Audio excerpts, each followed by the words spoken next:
installé à Salis avec votre frère, vous êtes en ERL tous les deux. Le Salais vient de vous faire de grosses misères ces 48 dernières heures. Racontez-nous un petit peu ce qui s'est passé entre mardi soir et mercredi. Ouais, ça a commencé mardi soir. On avait de l'eau qui commençait à rentrer par derrière le bâtiment. Donc on a fait un petit barrage pour essayer de dévier l'eau. Mais après, à partir de 11 h le soir, quand il est tombé des déluges, il y a tout le Salais qui s'est dévié. Et tout le Salais s'est traversé et est rentré dans le bâtiment. Il a fait un courant qui a entraîné toute la litière.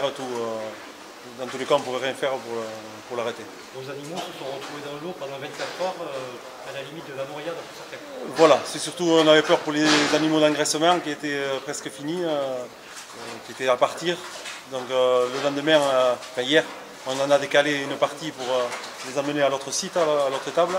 Il a fallu qu'on attende 5 heures parce qu'il y avait plus d'1 mètre d'eau dans tout le bâtiment, entre 1,10 m et 1,20 m d'eau. Vous avez également une vingtaine d'hectares de prairies qui sont envasées, tout est bon à jeter. Voilà, c'est tout le secteur qui est autour du Salais. C'est complètement détruit. C'est envasé, ça ne peut même pas servir pour litière parce que comme il y a un dépôt qui s'est mis dessus, on va le faucher quand même, le remballer pour le faire brûler parce que ça n'a plus aucune valeur. Est-ce que vous avez déjà connu un épisode pareil? Non, jamais.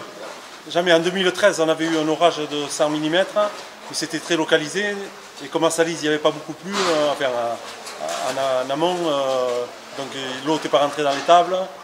Et là, c'est la première année. Et mon père, qui est décédé il y a 2 ans, lui, il n'avait jamais vu déjà le Salais sortir de son lit comme ça.